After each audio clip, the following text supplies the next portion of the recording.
lot of bold statements about social media. A lot of folks are saying to ourselves, why do we even need it? If you're a small business owner, or if you're saying to yourself, I need to identify myself some way or somehow, social media seems to be the angle to go. So Ernest, I'm going to throw this one back at you. Content marketing. Explain content marketing for us. Yeah, in 20 words or less. That's a really wide. I know.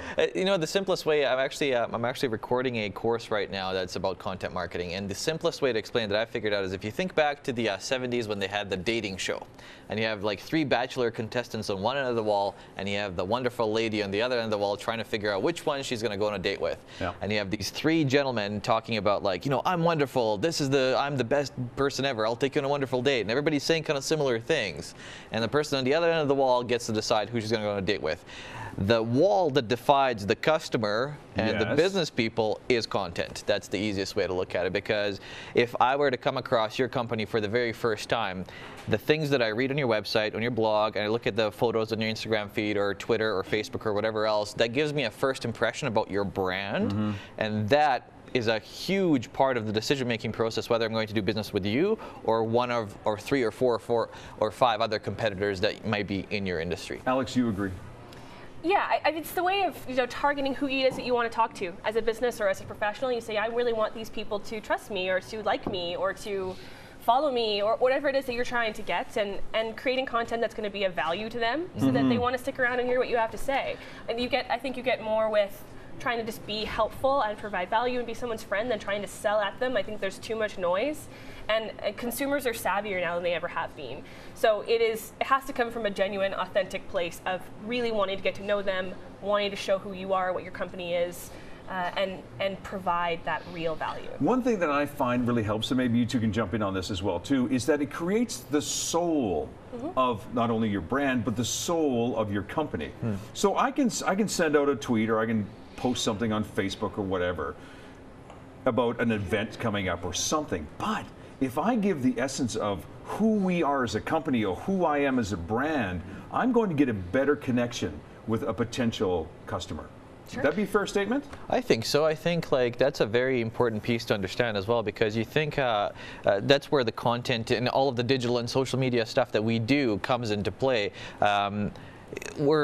Part of it is humanizing the brands, making the brands feel more like these are actual humans, so rather than a faceless monolithic company, right? Right. And so that's absolutely part of that. And depending on how that comes across, the tone and the voice that they use makes a big difference in terms of what kind of people are going to work with you or not. Which is easier for some companies than others. You know, if you're working for, I mean, there are, I won't name them. Don't end the company, but I know what you're saying. Yeah. But there are companies that it's really difficult to humanize them, and there are some that need to be more formal. But I mean, for my business, I am a human, and I'm the person you talk to when you call my business. Yeah. So I want to show them who I am and what I believe in, and what I choose to participate in and talk about and provide value with. So that's where a lot of people trip, because they don't understand how they can evoke that message. And sometimes it's just how you respond to a comment. You know, so if there's a negative comment or there's just somebody made a statement, you say to yourself, okay, well, we as a company or me as a personal brand, how would I respond to that to evoke that I'm sarcastic, to evoke that I'm serious, right? So before you start typing away, you've got to think about those things, because as you mentioned in the previous break, about how we have to be cognizant of how you wish to be perceived. Well, and it's going to be out there for life. Right. Permanent. So, and going to be talked about. So I have responding is a big my thing. favorite example ever was that I had an amazing customer service experience on Twitter from Lululemon. I'm now a Lululemon customer for life and a little bit of an evangelist, because I tell everybody about it. There you go. It's too long of a story to tell today, but I mean, find me at the coffee shop. I will absolutely tell you about it.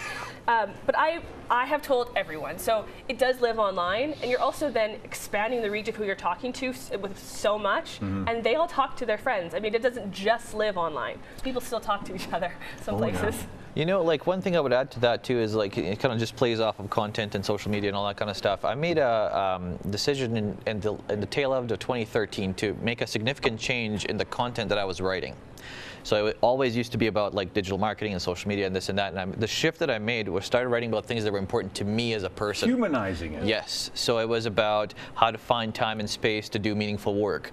What are you going? Are you just making a living or making a difference? Some of those kind of things that are really resonating with me, and that was a big shift. And when I pushed post, I didn't know what was going to happen. I thought I was going to lose all my clients. But what ended up happening for the very first time in running my business for 8 years, I got sincere thank you emails from people all over the world that have read this and said, I read this 2 or 3 times. I was going to quit my job. I'm reading your article one more time before I go and talk to my boss to see if they would be a first client for the company that I'm trying to start.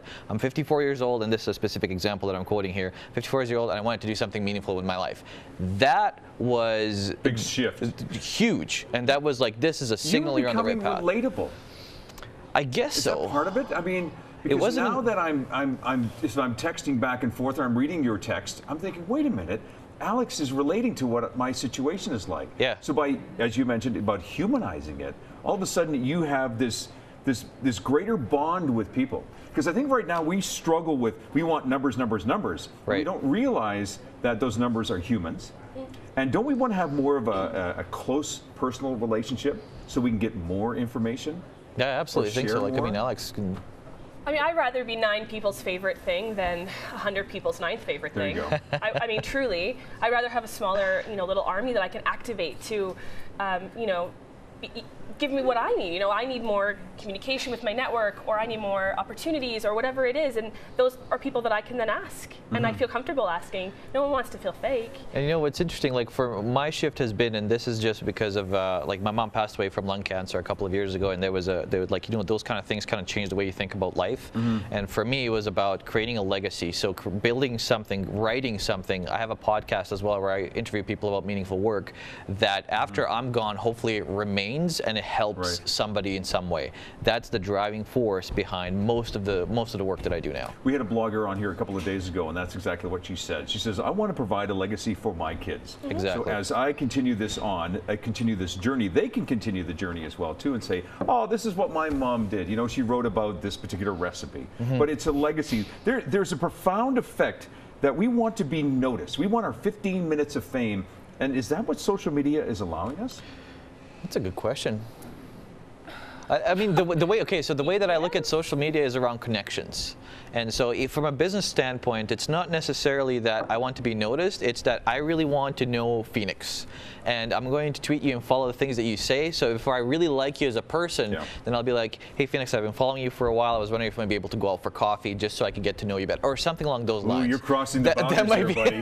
That might be the line right here that we just crossed. That's right. But, I mean, that's how I've been able to find some fantastic clients and partners to do business with. And that's the way that I look at social media. I think that's one of the ways that as a small business owner, as what I would call a soulpreneur, that's a great way to go at it. That's what we did here. Yeah. We found you guys online. We contacted you online, and that's how this all sort of came about. So now you're adding the meat to the bones. Sometimes social media is just the bones.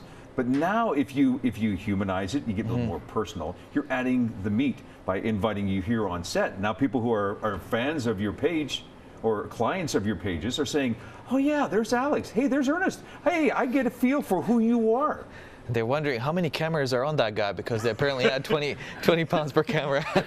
And why is he still there? Is he supposed to have a child coming soon? Are we checking? No, we're baby free yet. Okay? Yeah, we're still good. If you missed it earlier this morning, Ernest is actually, his wife is expecting, well, you're 2 days late. We're 2 days late now, yeah. So anything could happen. It's the final countdown. Anything could. Yes. We watched a video last night. We heard about the lady doing the Thriller dance, and it's supposed to induce labor. Didn't. So we tried doing the Thriller dance last night. Not very well. No baby yet. Dad.